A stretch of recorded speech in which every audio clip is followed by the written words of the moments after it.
नमस्कार दोस्तों, जियोटेक की इस वीडियो में आप सबका बहुत बहुत स्वागत है। और जो आज की हमारी वीडियो है, हम गाड़ी पे काम नहीं करेंगे। जैसे कि आप देख सकते हैं, मैं अपने रूम में बैठा हूं। आज का जो इस वीडियो का विषय है वो है कि किसी भी गाड़ी को डायग्नोस कैसे किया जाता है, कैसे जो हमारी अप्रोच होती है, जो हमारा डायग्नोस्टिक का रास्ता होता है कि कैसे हम स्टेप बाय स्टेप गाड़ी को डायग्नोस करते हैं।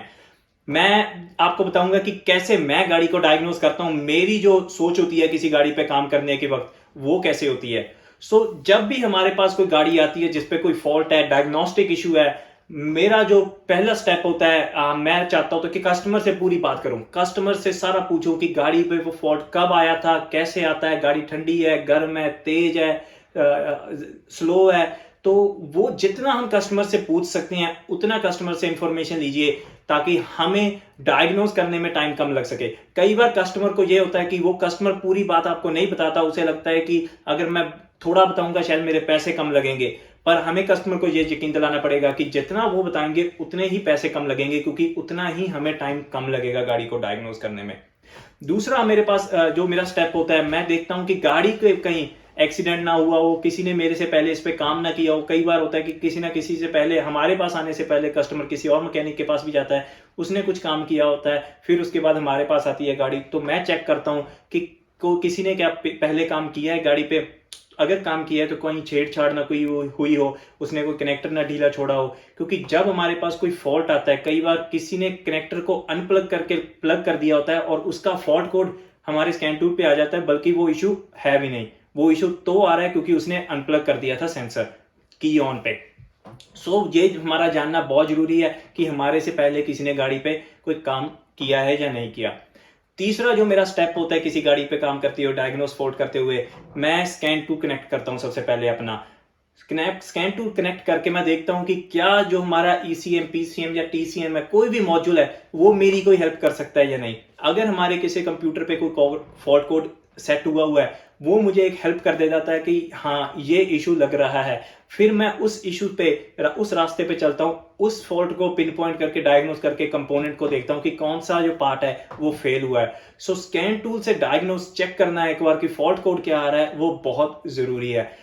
अगर स्कैन टूल कोई फॉल्ट कोड नहीं दिखाता है, कई बार क्या होता है कि फॉल्ट होता है पर स्कैन टूल फॉल्ट नहीं दिखाता, या जो पिछले वाला मैकेनिक है, अगर किसी ने काम किया, उसने फॉल्ट कोड क्लियर कर दिए हैं, हमारे पास नहीं है, तो मैं क्या करता हूं, मैं गाड़ी को एक या दो बार रोड टेस्ट करता हूं। मैं पहले एक रोड टेस्ट करता हूं, गाड़ी को बंद करता हूं, फिर चलाता हूं, फिर एक रोड टेस्ट करता हूं, ताकि उसे दो बार इग्निशन साइकिल मिल सके, ड्राइव साइकिल मिल सके। फिर उसके बाद अगर कोड नहीं आ रहा, तो मैं फिर स्कैन टूल के लाइव डाटा में जाकर देखता हूं कि क्या सारा डाटा जो आ रहा है हमारे पास वो सही है। क्या जो हमारी हवा आ रही है गाड़ी के अंदर, ये जो मैस एयर फ्लो सेंसर है वो सही बता रहा है। क्या हमारे फ्यूल ट्रिम्स हैं वो सही बता रहे हैं। क्या मेरे ऑक्सीजन सेंसर हैं वो सही बता रहे हैं। ये सारी चीजें मैं एक बार देखता हूं। अगर मुझे कहीं पे कोई इशू नहीं मिल रहा, मुझे कोई कोड भी नहीं मिल रहा, कोई लाइव डाटा में भी इशू नहीं दिख रहा, फिर मैं उसके बाद एक रिसर्च करता हूं।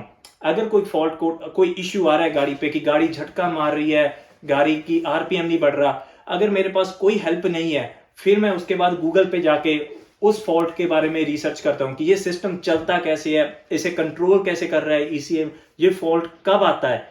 कई बार क्या होता है, गाड़ी के कोई फॉल्ट गाड़ी पे गर्म इंजन होने के बाद ही आते हैं, कई फॉल्ट गाड़ी पे इतनी स्पीड पे आते हैं। वहां पर हमारा फ्रीज फ्रेम डाटा बहुत काम पे आता है। जब आप गाड़ी को स्कैन करते हो, उसके साथ एक बर्फ के गोले जैसा, एक फ्लेक जैसा साइन बना होता है, फ्रीज फ्रेम। उसका नाम फ्रीज इसी की वजह से रखा हुआ है। तो वो फ्रीज फ्रेम डाटा का आपको क्या हेल्प है कि आप उसी कंडीशन में गाड़ी चलाओ जिस कंडीशन में वो फॉल्ट कोड पिछली बार आया था। फ्रीज फ्रेम डाटा क्या करता है, जब वो फॉल्ट कोड आया था उसका स्क्रीनशॉट ले लेता है डाटा का। आप उसी कंडीशन में गाड़ी चला सको ताकि वो फॉल्ट कोड दोबारा आ सके। अगर आपके पास फ्रीज फ्रेम डाटा भी नहीं है, कोई कोड भी नहीं है, तो फिर मैं उसकी रिसर्च करता हूं। क्या मैं जिस गाड़ी पे, जिस कंपोनेंट पे, जिस सिस्टम पे काम करने लगा हूं, क्या मुझे उसकी पूरी नॉलेज है या नहीं, वो कब चलता है, कैसे चलता है, कैसे जो ईसीएम है उसको देखता है, वो जानना बहुत जरूरी है। इसके बाद मैं फिर जो अपने मल्टीमीटर के साथ चेक्स करने होते हैं, अगर मेरे पास स्कैन टूल से कोई हेल्प नहीं है, रिसर्च करके कोई हेल्प नहीं है, फिर मैं अपने मल्टीमीटर के साथ अलग अलग जो मेरा एक्सपीरियंस बताएगा कि ऐसा इशू है तो मुझे ये चीजें देखनी चाहिए। फ्यूल का इशू है, नो स्टार्ट का इशू है, मुझे पंप देखना चाहिए, पल्स देखनी चाहिए, नहीं गाड़ी स्टार्ट हो रही, मुझे क्रैंक एंगल सेंसर देखना चाहिए, या हमारा इग्निशन देखना चाहिए। जो आपका एक्सपीरियंस जो आपको बताता है कि कौन से फॉल्ट के पीछे कैसे कैसे हम चीज़ें देखनी चाहिए, मैं वो चीज़ें करता हूँ। ये होता है मेरा किसी भी गाड़ी को डायग्नोज करने का तरीका। जो फॉल्ट डायग्नोज करते हैं आप, जैसे कि हमारे पास पी कोड आते हैं 1700, जो पी 0302 304, जो मिस फायर कोड आते हैं, ये जो डायग्नोज करते हैं, इन पे मैं कोशिश करूंगा कि आपको हर एक फॉल्ट कोड पे वीडियो बना के इस चैनल पे हम डाल सकें, ताकि हर कभी भी आपको कोई फॉल्ट कोड आए तो आप क्विकली हमारी वो वीडियो देख सकें और आप समझ सके कि वो फॉल्ट कोड को डायग्नोज करने का जो रास्ता है, जो अप्रोच है, वो कैसे शुरू करनी है, कैसे हमने उस गाड़ी को पकड़ना है, काम करना शुरू करना है अगर आपके पास ऐसा कोड आता है।